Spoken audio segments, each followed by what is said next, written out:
El libro de Daniel nos habla de cómo el reino de Dios se establecerá finalmente sobre todo tipo de reino humano. Allí vamos a encontrar visiones, revelaciones, datos históricos, pero dentro de todo su diálogo en este libro vamos a encontrar como finalidad la victoria del Señor Jesucristo en su reinado. Es una literatura apocalíptica y por consiguiente nos presenta mucha simbología, figuras que van a ayudar a entender lo que quiere el escritor decir. En el libro de Daniel, el capítulo 1, versículo 17 dice de la siguiente manera: a estos 4 muchachos Dios les dio conocimiento e inteligencia en todas las letras y ciencias, y Daniel tuvo esa aclaración, entendimiento en toda visión y sueños. Es bueno leer este versículo con lo que acabo de decir de que este libro es un libro de literatura apocalíptica donde usa bastante tipología o simbología. Y como es tipología en el Antiguo Testamento, también podemos ver mucha figura donde nos ayuda a considerar lo que quiere el escritor decir. Es como un don precioso también que Dios le ha dado a Daniel, porque le dio no solamente como los otros muchachos que fueron cautivos en Babilonia, le dieron conocimiento en ciencia, pero también a Daniel dice, lo aclara el versículo bíblico, que le dio todo entendimiento en visión y sueños. Por eso se le reconoce como un vidente, un hombre enviado con un mensaje de parte de Dios. Aquí lo que conocemos en este libro es lo que se conoce como teleología. Es con respecto al propósito último de parte de Dios. La fecha es aceptada para el siglo VI y se reconoce como autor al propio Daniel. En el capítulo 7 de Daniel, el versículo 1, dice de la siguiente manera: en el primer año de Belsasar, rey de Babilonia, tuvo Daniel un sueño y visiones de su cabeza mientras estaba en su lecho. Luego escribió el sueño y relató lo principal del asunto. Este texto dice claramente que Daniel tuvo visiones, pero dice luego escribió el sueño y relató el asunto. No hay mayor aseveración de otro posible autor. Como siempre, se puede pensar, como pasa en algunos escritos nuevo testamentarios, donde está a nombre de un apóstol, pero el escritor realmente fue otro. Lo hizo a nombre del apóstol para la autoría, pero fue original de la escuela donde se escribió este libro. En este caso no hay mayor aseveración al respecto. Daniel es considerado como el profeta de este libro. Es conocido como un apocalipsis, ¿sí? Como pasa lo mismo con Isaías, los capítulos 24 al 27, o las visiones de Zacarías. Son libros o literaturas reconocidas como apocalípticas, que nos hablan acerca de los tiempos del fin. Quiero llevarlos a un pasaje que es el capítulo 9 de Daniel, y vamos al verso 20. Aún estaba hablando y orando, y confesando mi pecado y el pecado de mi pueblo Israel, y derramaba mi ruego delante de Jehová mi Dios por el monte santo de mi Dios. Aún estaba hablando en oración, cuando el varón Gabriel, a quien había visto en la visión al principio, volando con presteza vino a mí como a la hora del sacrificio de la tarde, y me hizo entender y habló conmigo diciendo: Daniel, ahora he salido para darte sabiduría y entendimiento. Al principio de tus ruegos fue dada la orden, y yo he venido para enseñártela, porque tú eres muy amado.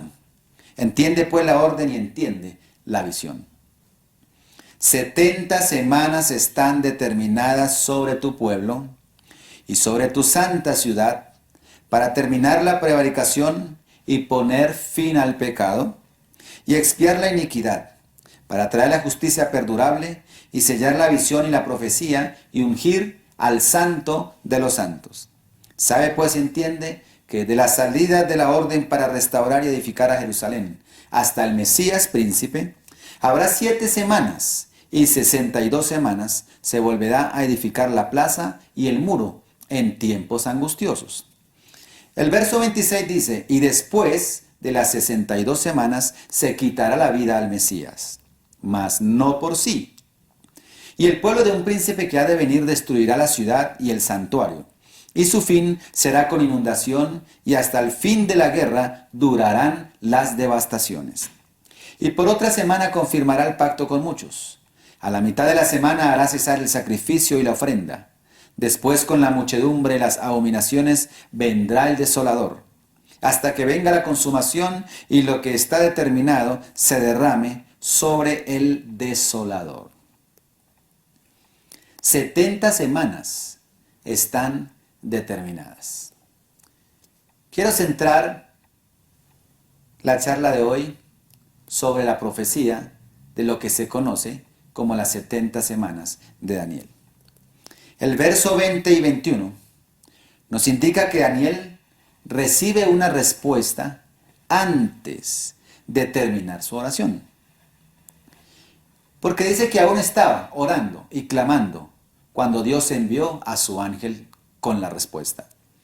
Nos recuerda el caso de Isaías capítulo 30, al versículo 19, cuando dice: ciertamente el pueblo morará en Sión, en Jerusalén nunca más llorarás.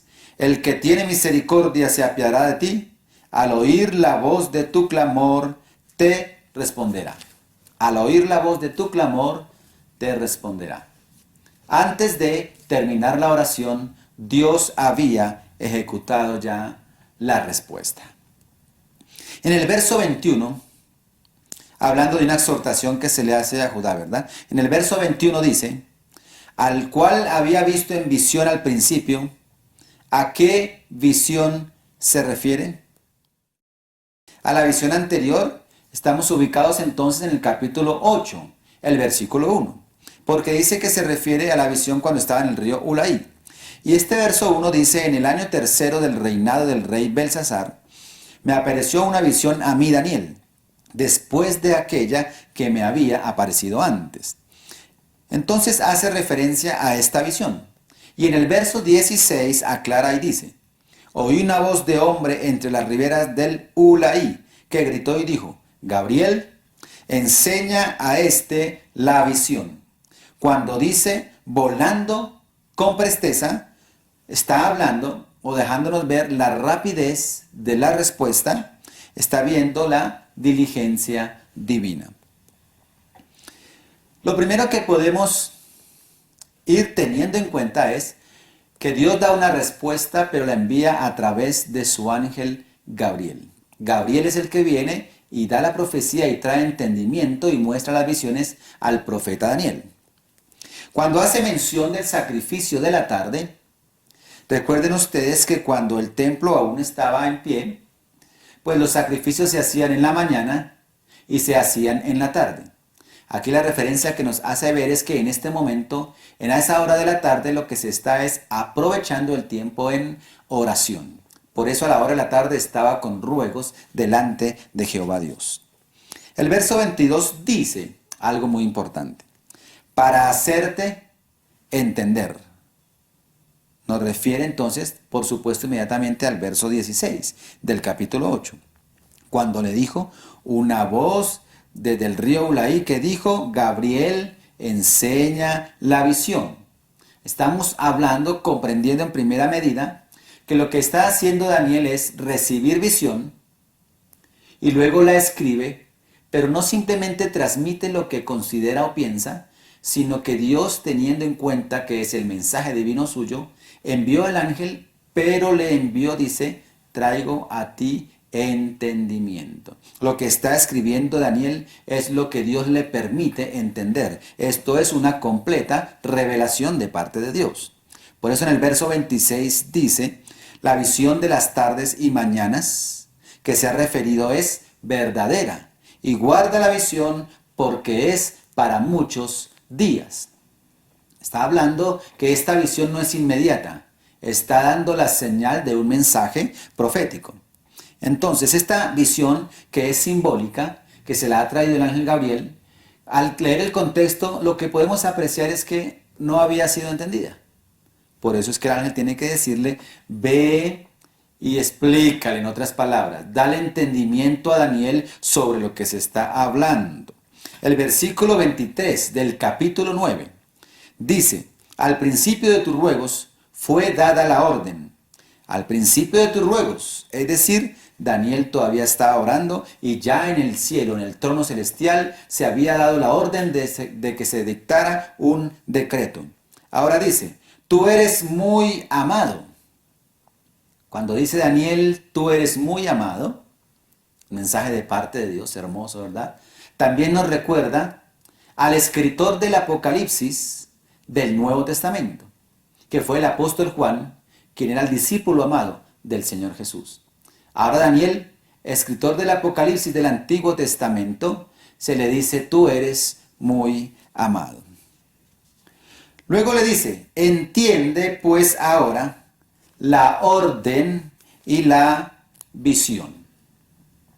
En el verso 24 dice que 70 semanas están determinadas sobre tu pueblo. Debemos entender aquí que el hablar de 70 semanas nos referimos a hebdómadas. Esto quiere decir semanas de años.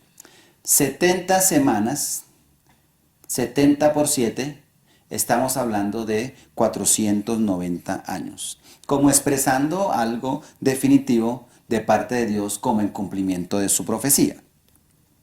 Es bueno también recordar que en hebreo, semana, shawá, no quiere decir exactamente 7 días, sino que shawá habla de término, o sea, 7, un periodo de 7. Pueden ser 7 días, pueden ser 7 años, un periodo de 7. Ya al aplicarlo a la profecía y al cumplimiento de la misma, entendemos que es un periodo de años. En el libro de Levítico, el capítulo 25, el versículo 8, dice de la siguiente manera: y contarás 7 semanas de años, 7 veces 7 años, de modo que los días de las 7 semanas de años vendrán a serte 49 años. Cuando dice que están determinadas sobre tu pueblo, claramente nos está haciendo una referencia a Israel y a Jerusalén. En el verso 25, con nuestro texto base, dice, sabe pues y entiende. Note la palabra, entiende. Que desde la salida de la orden para restaurar y edificar a Jerusalén, hasta el Mesías príncipe, habrá 7 semanas. Vemos entonces aquí un primer ciclo de 7 semanas.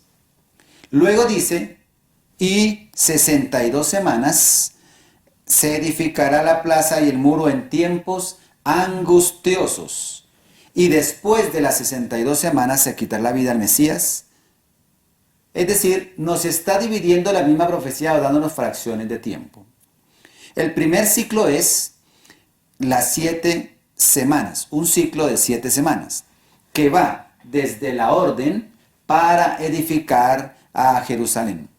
El segundo ciclo serían las 62 semanas que va hasta la entrada de Cristo a Jerusalén, porque es cuando Cristo hace su primera entrada, pero lo hace en un reconocimiento como rey. ¿Recuerda cuando le decían, Hosana, Hosana? Ahora, dice que más no por sí. Más no por sí nos está haciendo una referencia a que no es algo voluntario, sino que no se le reconocerán sus derechos. Y el pueblo de un príncipe que ha de venir destruirá la ciudad y el santuario, y su fin será como inundación. Un tercer ciclo sería entonces la última semana que está descrita en el verso 27. Dice de la siguiente manera, y por otra semana confirmará el pacto con muchos. A la mitad de la semana hará cesar el sacrificio y la ofrenda. Estamos hablando de la semana que nos hace falta. Es decir, la última semana, la semana 70. Vimos que el primer ciclo son 7 semanas. El segundo ciclo son 62 semanas. Si las sumamos, 7 semanas más 62 semanas, obtendremos 69 semanas. Por eso cuando dice, y por otra semana, hace referencia entonces a la semana última que sería la semana 70, donde dice que hará cesar el sacrificio y la ofrenda. La semana 70 de Daniel es la que conocemos como la gran tribulación. En Apocalipsis capítulo 7 y el versículo 14, dice de la siguiente manera: yo le dije, Señor, tú lo sabes.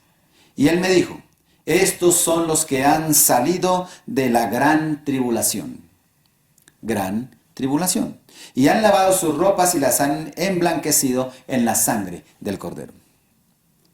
Pero también se le conoce como la angustia para Jacob. En Jeremías capítulo 30, el versículo 7 dice, ah, cuán grande es aquel día, tanto que no hay otro semejante a él. Tiempo de angustia para Jacob, pero de ella será librado. Tiempo de angustia para Jacob, o sea, Israel. Esta semana finalizará con la venida del Señor Jesucristo en gloria, para cumplir el final del texto, porque el final del texto dice que está determinado que se acabe la iniquidad y lo que está determinado sobre el desolador. En esta semana es cuando se manifiesta entonces el anticristo, quien viene a ser el desolador. E incluso se le permitirá vencer a los santos, es decir, a los que se quedaron del arrebatamiento de la iglesia. En Apocalipsis capítulo 13, el versículo 7 dice, y se le permitió hacer guerra contra los santos y vencerlos. También se le dio autoridad sobre toda tribu, pueblo, lengua y nación. Estamos hablando de este personaje llamado el anticristo.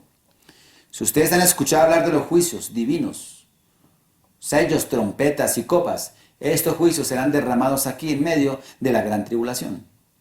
Y el anticristo será el personaje, por decirlo así, central, o mejor dentro del plan divino, con autorización divina para el cumplimiento de su palabra.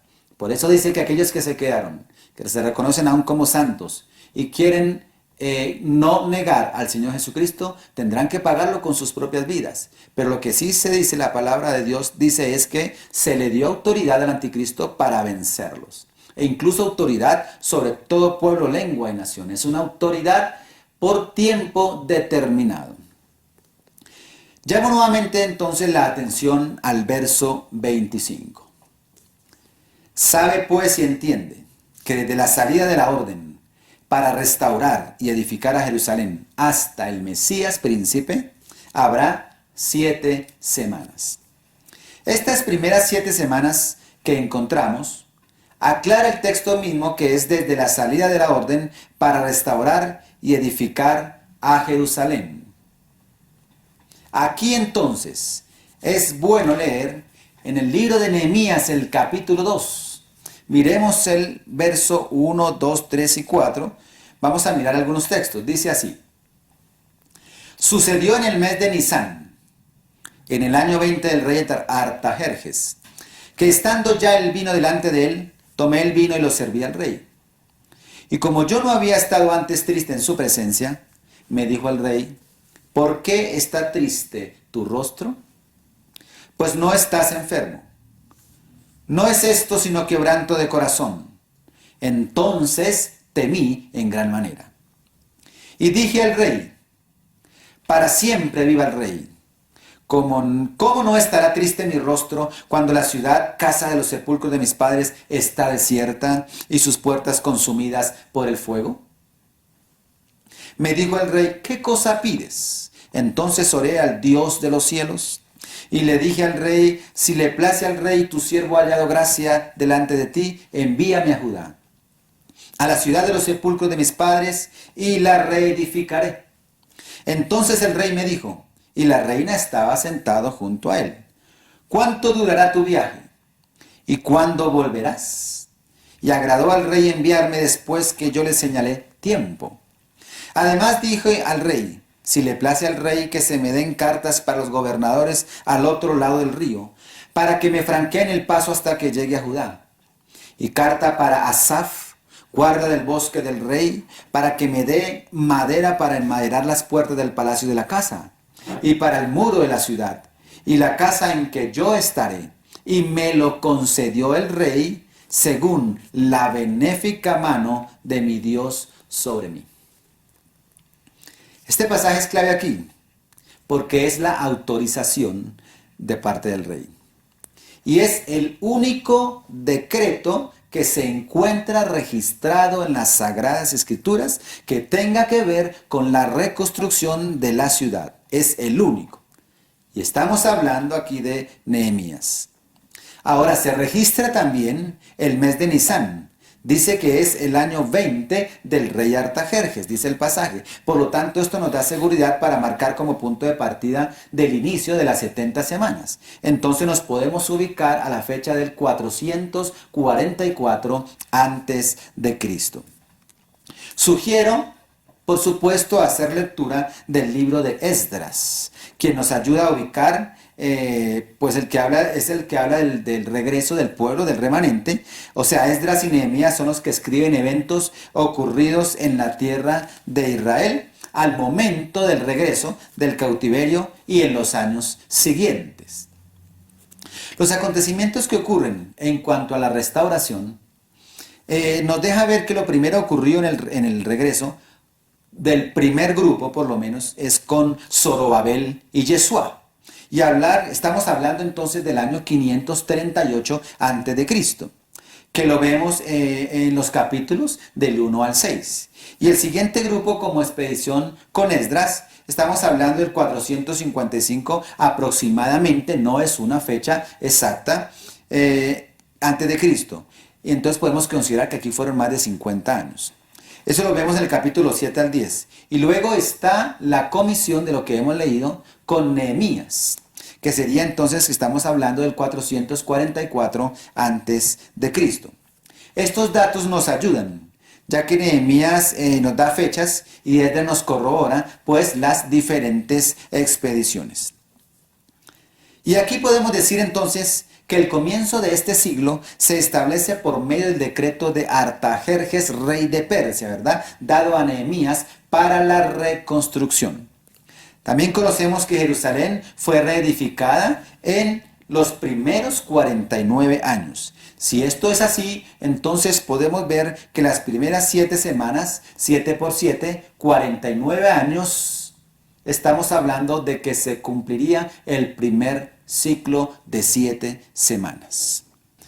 En el mismo texto de Daniel 9:25, habrá 7 semanas, luego dice, y 62 semanas.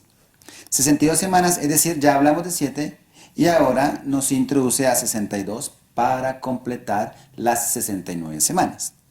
Ya que dice que después de las 62 semanas, si usted está siguiendo su texto en casa, dice que después de las 62 semanas se le quitará la vida al Mesías. Entonces su muerte sería después de la semana 69, porque sumaríamos los 2 primeros ciclos. En este mismo verso 25 hace referencias al Mesías como príncipe. Dice Mesías y le agrega la palabra príncipe. Entonces, Mesías, para nuestro entendimiento, es el título de Jesús, por lo menos con respecto a Israel. En el mismo texto de Daniel, el capítulo 9, verso 25, cuando habla de que habrá 7 semanas, luego dice y 62 semanas. Entonces decimos que ya hablamos de 7, ahora le estamos sumando 62 para un completo de 69 semanas. Ya que dice que después de las 62 semanas se le quitará la vida al Mesías, debemos tener claro que la vida al Mesías se le quitará entonces después de la semana 69, antes de la última semana para el cumplimiento de esta profecía. En este mismo verso 25 hace referencia al Mesías como príncipe. Añade esa palabra y dice Mesías, príncipe. En el libro de los Salmos 2 y el verso 2, Mesías se reconoce como el título de Jesús, por lo menos con respecto a Israel. Y dice de la siguiente manera: se levantarán los reyes de la tierra y príncipes consultarán unidos contra Jehová y contra su ungido. Recordemos que Mesías significa ungido. Y en Mateo 27, el verso 37, dice, y pusieron sobre su cabeza su causa escrita, es decir, por lo cual fue condenado. Y la causa es, este de Jesús, el Rey de los judíos. Este es el Mesías. Este es el ungido, el Rey de los judíos. El verso 42 dice, a otro salvó, a sí mismo no se puede salvar. Si es el Rey de Israel, haciendo referencia a un príncipe, si es el Rey de Israel, descienda ahora de la cruz y creeremos en él. Pero en Isaías, el evangelista del Antiguo Testamento, en el capítulo 55 y verso 4 dice la referencia a Nagib, ¿no? Es decir, como príncipe. Sería como príncipe entonces de los gentiles, aclarando escrituralmente. Porque dice que he aquí yo lo di por testigo a los pueblos, por jefe y por maestro a las naciones en general. Quiere decir entonces a los gentiles. Entonces Mesías indica lo que sería su llamamiento y Nagib indicaría lo que es su poder. El verso 26 de Daniel, el capítulo 9, también dice que se quitará la vida al Mesías, mas no por sí. En hebreo, esto debe leerse que no habrá nada para él o que no tendrá ningún derecho como rey. Note el énfasis que se hace porque dice que es el rey, pero al morir no tendrá ningún derecho como rey. De todas maneras nos indica que ese príncipe ha de venir para imponer una justicia. Vamos al verso 26 y 27. Notamos que el Mesías en estos versos es la figura predominante y la ciudad, lo que es la ciudad, lo que es el santuario y todo lo demás, sacrificios y todo, vienen a ser entonces un plano secundario. El Mesías aparece como en un doble aspecto, salvación a los creyentes y juicio a los incrédulos. Por tanto, estos títulos que se le dan de Mesías, de príncipe, son con un significado especial. Y cuando leemos en Lucas 2:34, y los bendijo Simeón, y dijo a su madre, María, he aquí, este está puesto para caída y para levantamiento, hablando de Jesús. ¿Está puesto para qué? Para caída. ¿Y para qué? Para levantamiento. De muchos en Israel y para señal que será contradicha. Veamos también cuando dice no por sí, sin derechos, no significa entonces que se haya desdibujado el plan divino, no significa que no se haya logrado su propósito o su objetivo. Sencillamente lo que está narrando es que en el sentido terrenal, los que lo esperaban como rey, esperaban que llegase directamente al palacio. Mas sin embargo, no, Jesús cuando entró a Jerusalén no entró directamente al palacio. Él siguió derecho y se dirigió hacia el templo. Porque el cumplimiento no era para el tiempo que ellos quisieron. No era el plan profético de Dios. Lo que no se cumplió fue el plan terrenal. Lo que sí se sigue trazando es el plan divino. En Mateo capítulo 22, el versículo 7, creo que generalmente pasa eso con nosotros, de que creemos que un plan se debe cumplir de cierta manera, pero el plan cuando es profético se debe cumplir de acuerdo al plan divino. Ahora, cuando Jesús entra a Jerusalén, entra en un asno, ¿verdad? Entra en un asno. Fue su única presentación como rey. Después de esto, de que entra Jesús a Jerusalén como un rey, unos días después fue muerto. Le negaron y lo crucificaron. Aquí lo que estamos viendo en la transferencia profética, recordemos nosotros que habla de que el pueblo de un príncipe que fue y destruyó la ciudad, está haciendo referencia al imperio romano con el general Tito.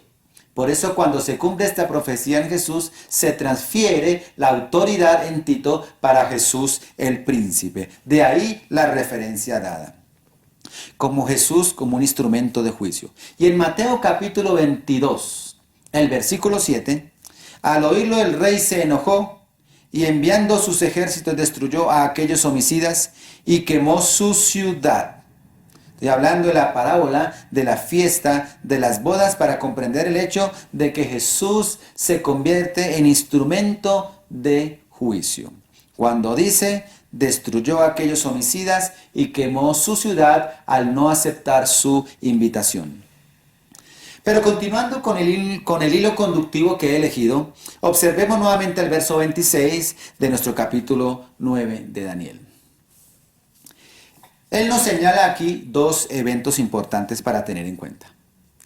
Este texto dice que se le quitará la vida al Mesías, y el segundo evento dice es, y la ciudad y el santuario deben ser destruidos.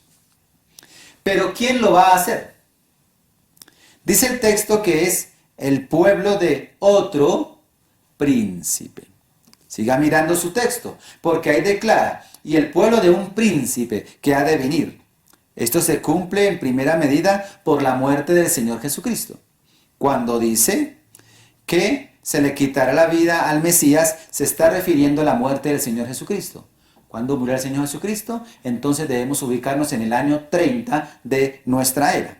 Ahora, la destrucción de Jerusalén, cuando dice que la ciudad será destruida, pues esto lo vemos por parte de Tito y Vespasiano en el año 70 después de Cristo, cuando viene la destrucción. 70 y algunos años siguientes. Es decir, que se cumplen estos eventos en un espacio de 40 años entre la muerte del Señor Jesucristo y la destrucción de Jerusalén y la ciudad. El mismo verso usa una expresión de tiempo.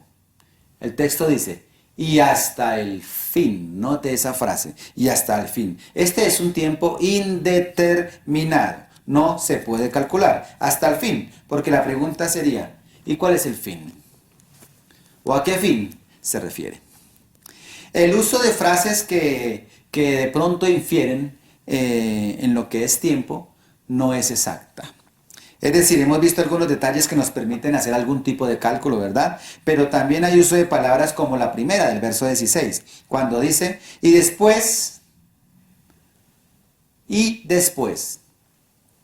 Y luego dice la siguiente frase, y hasta el fin.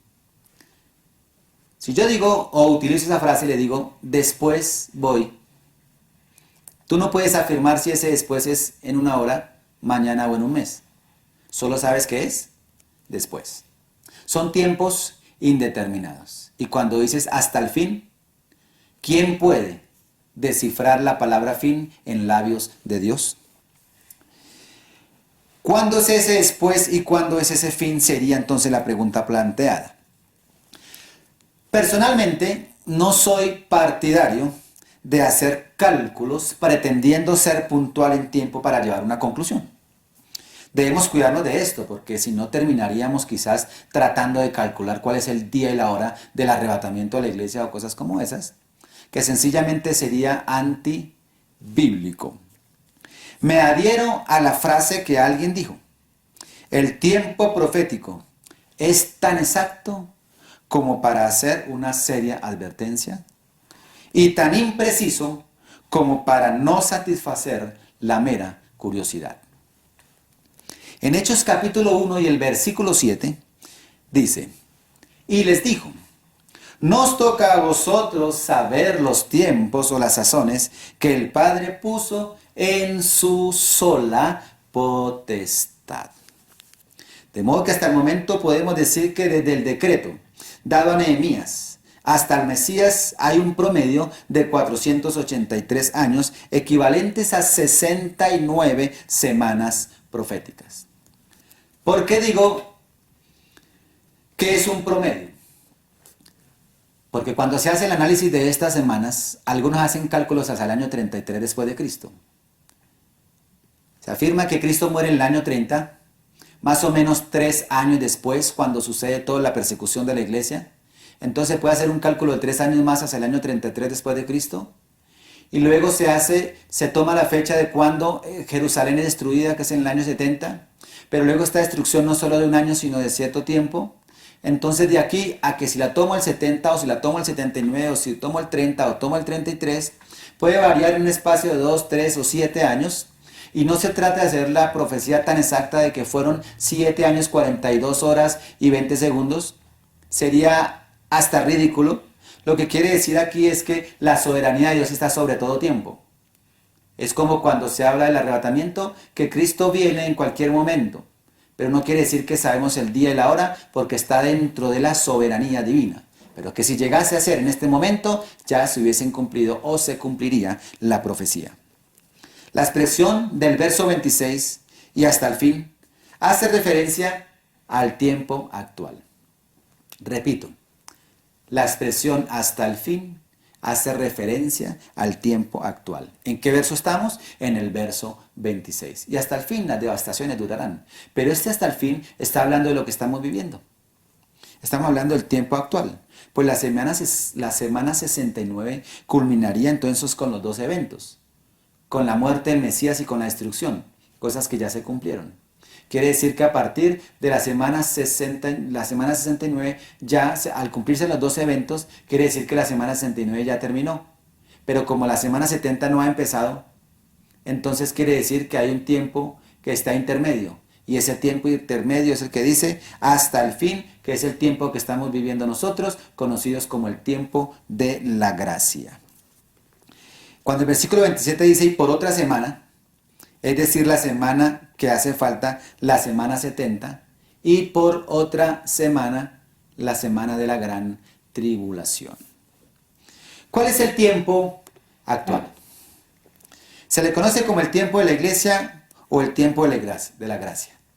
Y está marcada por algo muy distinto que es revelado en el Nuevo Testamento y no en el Antiguo Testamento. Y tenemos que acercarnos al texto sagrado.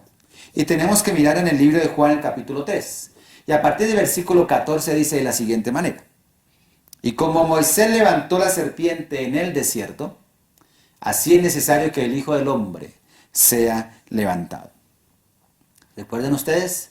Cuando Moisés levantó una serpiente de bronce en el desierto, y todos aquellos que estaban siendo o que estaban muriendo, levantaban su mirada hacia la serpiente y eran sanos.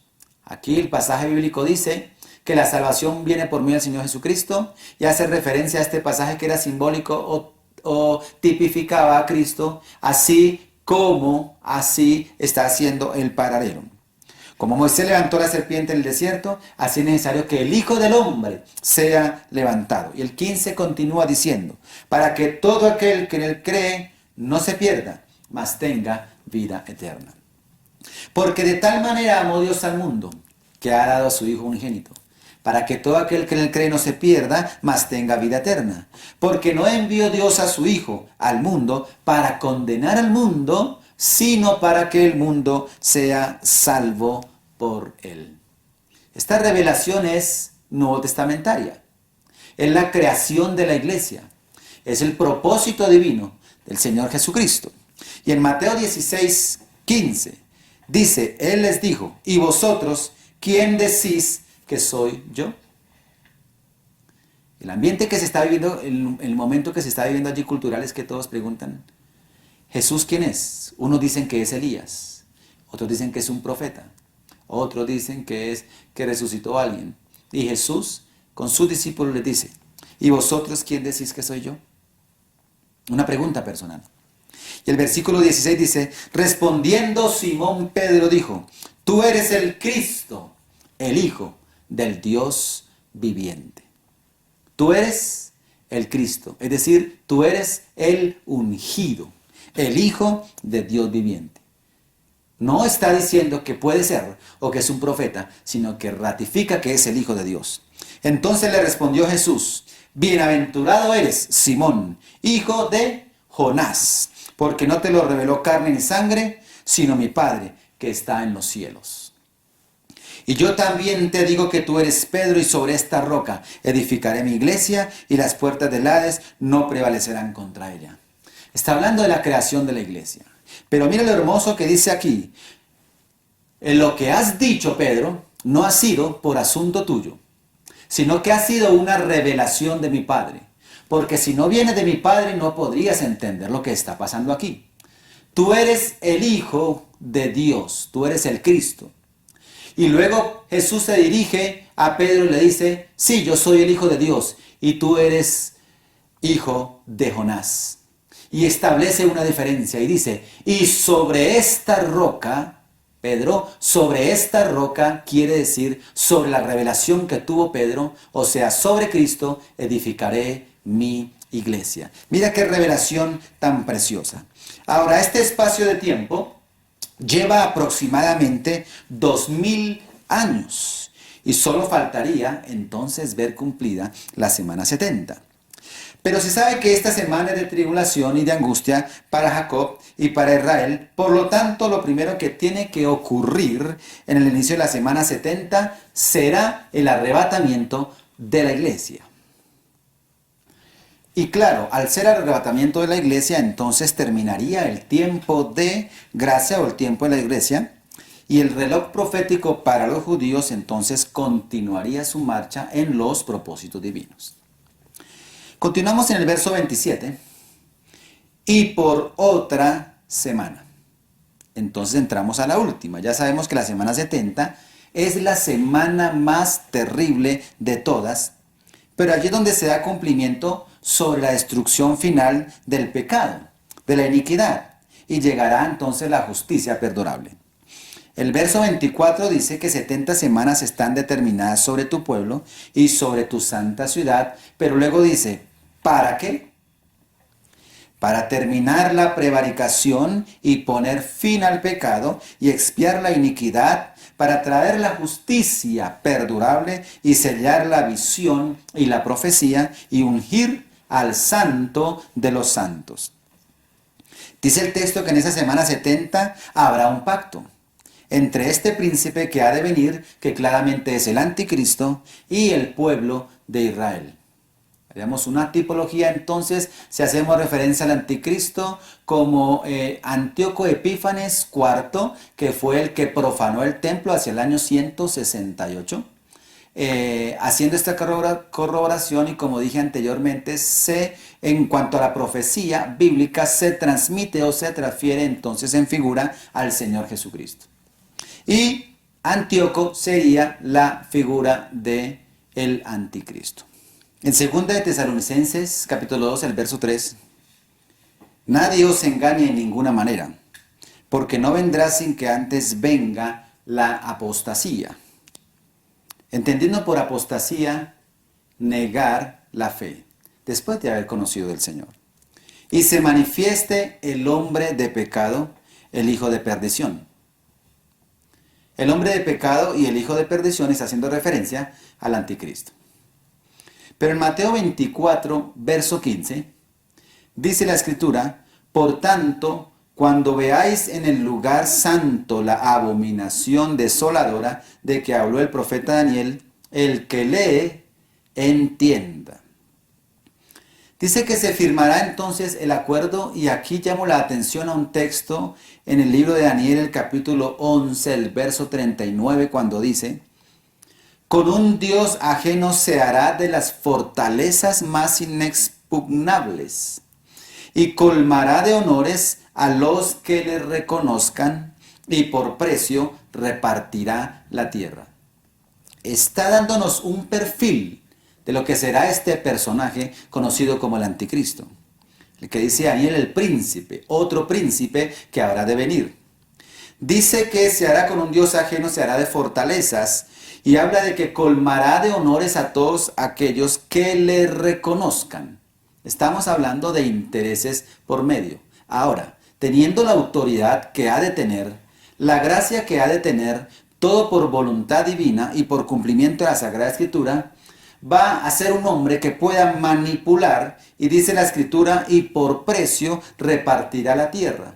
Estamos hablando entonces de que habrán guerras incluso por tierras, y este hombre podría quizás traer la paz. Por eso es bueno hacer un paralelo con el verso 27 cuando dice, a la mitad de la semana hará cesar el sacrificio y la ofrenda. A la mitad de la semana hará cesar. ¿Qué quiere decir eso? Que no permitirá la adoración. No permitirá entonces los sacrificios y las ofrendas a Dios. Por lo tanto, recuerde usted o ubiquémonos en lo siguiente. Estamos hablando de la semana 70, la última semana, y si dice que a la mitad de la semana romperá el pacto y no permitirá hacer sacrificios, es porque ya está construido el templo a Dios. En estos momentos el templo no está construido, pero es un proyecto. Ahora, si ya está construido para este tiempo, que es donde se hacen sacrificios y ofrendas, lo que hay que tener en cuenta es que este templo tiene un lugar donde debe ser construido. Y ese lugar es donde en estos momentos está el Domo de la Roca, un lugar muy sagrado para los musulmanes. Por lo tanto, si ellos desean construir este templo, deben destruir el Domo de la Roca. Y por decirlo así, si esto quisiese darse ahora, o ellos quisieran hacer esto, se presentaría lo que conoceríamos como una, entre comillas, guerra santa. Pero si se firma un pacto o un acuerdo y permiten la reconstrucción del templo, sería entonces quizás la manera de persuadir a Israel para que éste llegase a un acuerdo y firmase. ¿Estamos entendiendo? En Daniel 11:39, la Biblia dice: con un Dios ajeno se hará de las fortalezas más inexpugnables y colmará de honores a los que le reconozcan y por precio repartirá la tierra. Claro, hay conflictos de tierra aquí, conflictos de lugar y de espacio, de historia. Y cuando hablamos de que si se pretende construir el templo como debe ser, debería haber una guerra para poder tocar el domo porque es el lugar más sagrado para los musulmanes. Pero para el pueblo israelí se debe construir el templo en ese lugar y no en otro lugar porque es el lugar en que Dios les ha dado.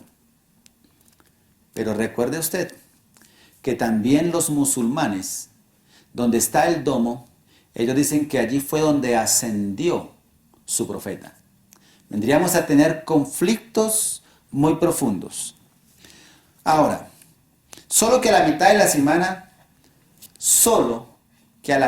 semana, el anticristo, después de haber firmado un pacto, él mismo romperá el pacto, según lo dice el texto, a la mitad de la semana. Quebrantará el pacto ya establecido. El acuerdo lo romperá y dice que se sentará entonces en este templo. En Daniel 11, el verso 38 dice así: honrará en su lugar al Dios de las fortalezas, Dios que sus padres no conocieron, lo honrará con oro y plata, con piedras preciosas y con cosas de gran precio. La palabra es clave cuando dice, y subrayo donde dice, mas honrará en su lugar, no a Dios, sino a su Dios. Y en 2 de Tesalonicenses, el capítulo 2, verso 4, dice, el cual se opone, hablando del anticristo, se opone y se levanta contra todo lo que se llama Dios o es objeto de culto, tanto que se sienta en el templo de Dios como Dios, haciéndose pasar por Dios. El verso 27 de nuestro texto base dice, después con la muchedumbre de las abominaciones vendrá el desolador. Muchedumbre de las abominaciones. En 2 Tesalonicenses 2, el verso 9 dice, inicuo, o sea, el anticristo, inicuo, cuyo advenimiento es por obra de Satanás, con gran poder y señales y prodigios mentirosos. Por eso se cumple la escritura, que con la muchedumbre, cantidad de abominaciones en contra de Jehová Dios. Dice que este poder tiene él porque viene con el poder mismo de Satanás y viene con señales y prodigios mentirosos. Ahora en el versículo 10 dice, y con todo engaño de iniquidad para los que se pierden, por cuanto no recibieron el amor de la verdad para ser salvos. Todos aquellos que lo apoyan, todos aquellos que están a favor de él, acá dice que con engaño para los que se pierden. Será él mismo engañándolos a sus propios seguidores. Y el verso 27 dice, hasta que venga la consumación y lo que está determinado se derrame sobre el desolador. Lo que está determinado, esa palabra es muy puntual. Lo que está determinado, ¿se cumplirá cuándo? En la segunda venida del Señor Jesucristo en gloria. En Mateo 24, el versículo 30 dice, Entonces aparecerá la señal del Hijo del Hombre en el cielo, y entonces lamentarán todas las tribus de la tierra, y verán al Hijo del Hombre viniendo sobre las nubes del cielo con poder y gran gloria. Como ustedes ven, lo ven viniendo, estamos hablando ya no del arrebatamiento, sino de la segunda venida con gran poder y gloria. En Jeremías 23:5, la Biblia dice: He aquí que vienen días, dice Jehová, en que levantaré a David renuevo justo. ¿Quién es el renuevo justo? Y reinará como rey. ¿Quién vendrá a reinar como rey durante el milenio?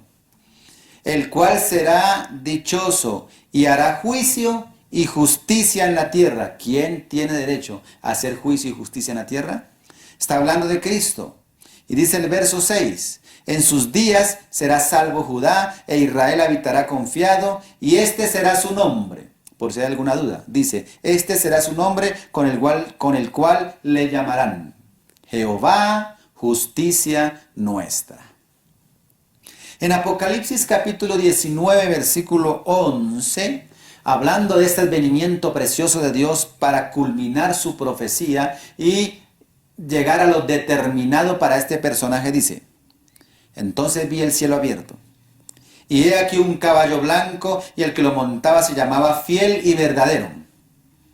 Y el que lo montaba se llamaba Fiel y Verdadero, y con justicia juzga y pelea. Sus ojos eran como llama de fuego, y había en su cabeza muchas diademas, y tenía un nombre escrito que ninguno conocía sino él mismo.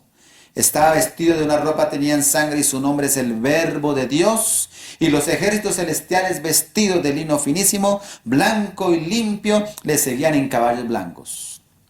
De su boca sale una espada aguda para herir con ella las naciones. Y él regirá con vara de hierro, y él pisa el lagar del vino del furor y de la ira del Dios Todopoderoso. El verso 16 dice, y en su vestidura y en su muslo tiene escrito este nombre, Rey de Reyes y Señor de Señores. Viene Cristo mismo a darle final a la profecía y a establecer su reino.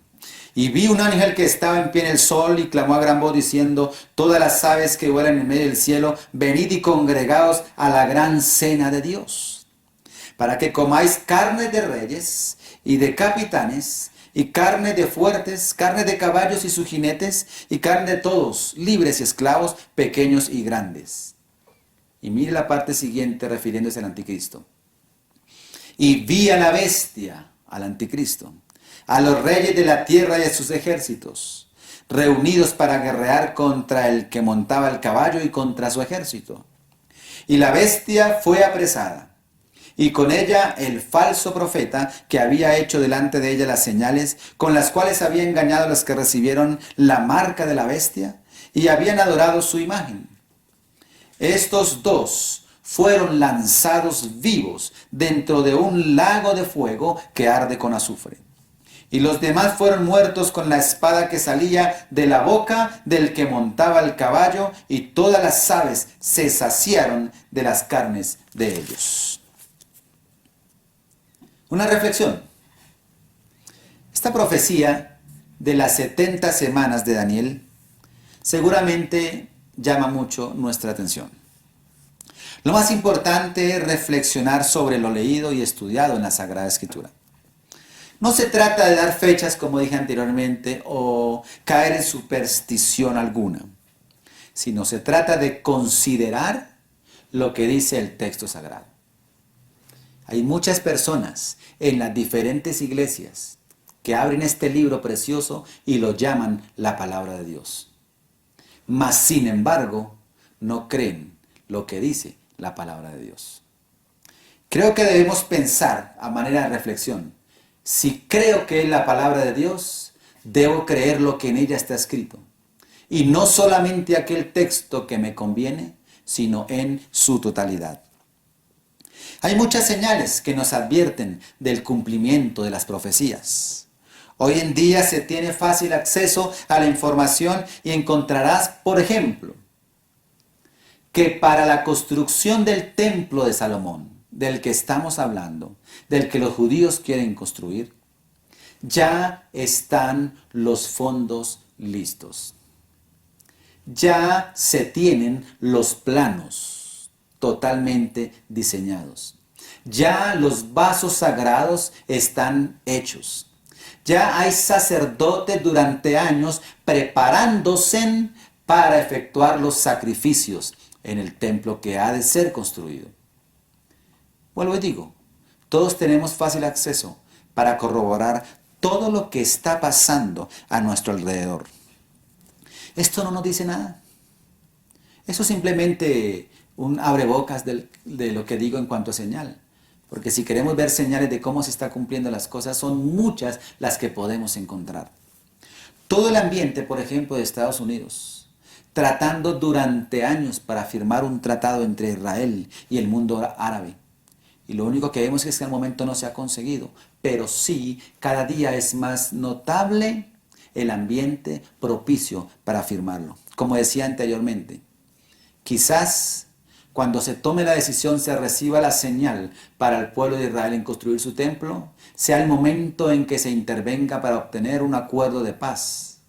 Se venderán tierras, habrá mucho interés de por medio, qué sé yo, pero se está cumpliendo en nuestros ojos las profecías bíblicas. Son 70 semanas de Daniel. Ya se cumplieron 69. ¿Se cumplirá la última?